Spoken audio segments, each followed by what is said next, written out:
Robbinson. You see, I know a lot of people hated. They thought football would be the only way I made it. I see your mind still segregated. I prayed to the stars, and then I had my dreams traded. Went from Chris Johnson to Chris Johnston. I'm predestined to hell folk. Blessings and skill flow. They question I'm well hunting my brain, something immaculate. I guess it's fair to see I'm attracting Pharisees. Joseph wanted a second son. He asked Mary. She had me. Now I'm gladly zipped up a lyrical athlete. But if you ask me, it still feel like a track me. Went from 300 yards to 300 bars. From the cheerleaders to melodic meters. Told the old girls I see you when I see you. I'm too busy mossing my dreams. A competent receiver. I'm a compliment receiver. I ask and it is given. I never had to sell a bird, no badminton, and I always kept my words straight, cash getting. I'm ab-living. Legalize the way you're fast living. Realize the way to bake the souffle. So call me Frank Lloyd Wright, El Cabusier. Just know that I'm a builder right and never care what they say.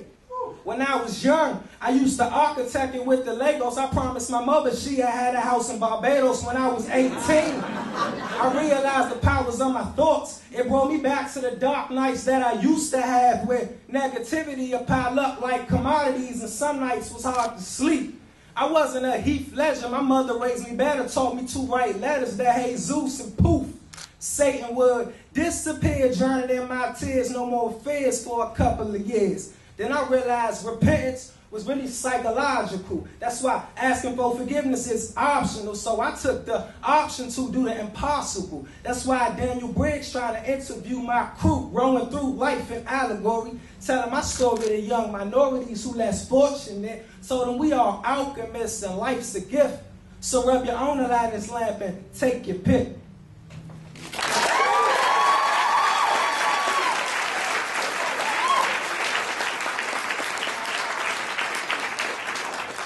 That wasn't even a poem for tonight. Here goes a poem for tonight.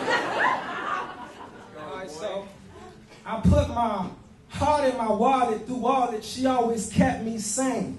I did the same, memory lane in 05 when that lymphoma pain brought change.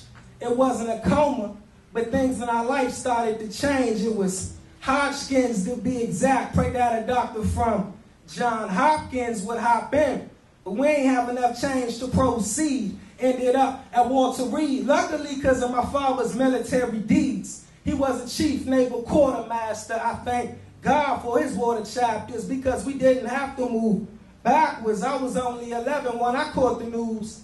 I ain't know what to do. Knew she'd be proud if I kept my grades up in school. One afternoon I came home. I seen my uncle car parked in the driveway. Talked to him the other day about a haircut. Went out back. I seen her getting a haircut. It was hard seeing my mother without a long hair, so I went out the front door for a little fresh air, thinking, damn, this ain't fair. But I knew right then and there I had to react with strength and exempt my thoughts from death and stress so she could do her absolute best through chemo treatments and nah.